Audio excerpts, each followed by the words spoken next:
মধ্যপ্রাচ্যের সংঘাত আরো দীর্ঘায়ী হলে মন্দার কবলে পড়তে পারে যুক্তরাষ্ট্র। কাতার ভিত্তিক সংবাদ মাধ্যম আল জাজিরার বিশ্লেষণে এমনটাই বলা হয়েছে।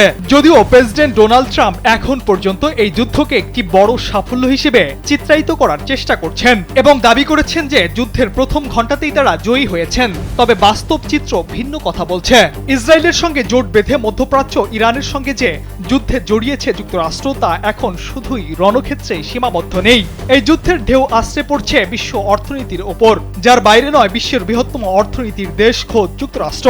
বিশ্বের 1/5 জ্বালানি তেল পরিবহনের সমুদ্রপথ হরমুজ প্রণালী বন্ধ হয়ে যাওয়া এবং এর প্রভাবে জ্বালানি তেলের উচ্চ মূল্য বিশ্বের অন্যান্য দেশের মতো মার্কিন সাধারণ ভোক্তাদের উপরও অর্থনৈতিক চাপ বাড়িয়েছে। স্যান্ডেলিনা সো, রূপচর্চায় আভিজাত্য। যুদ্ধের শুরুতে তেলের দাম ব্যারেল প্রতি $100 ছাড়িয়েছে, যা সরাসরি প্রভাব ফেলছে পেট্রোল পাম্প থেকে শুরু করে নিত্যপণ্যের বাজারে। ইরান বলছে তারা হরমুজ প্রণালী দিয়ে তেল পরিবহন করতে না দিলে জ্বালানি তেলের দাম বেড়ে এমনকি $200ও পৌঁছাতে পারে। এমন পরিস্থিতিতে বিশেষজ্ঞরা সতর্ক করে বলছেন, এই যুদ্ধ যদি কয়েক সপ্তাহের বেশি স্থায়ী হয় তবে মার্কিন অর্থনীতি 1970-এর দশকের মতো দীর্ঘমেয়াদী মন্দার কবলে পড়তে পারে।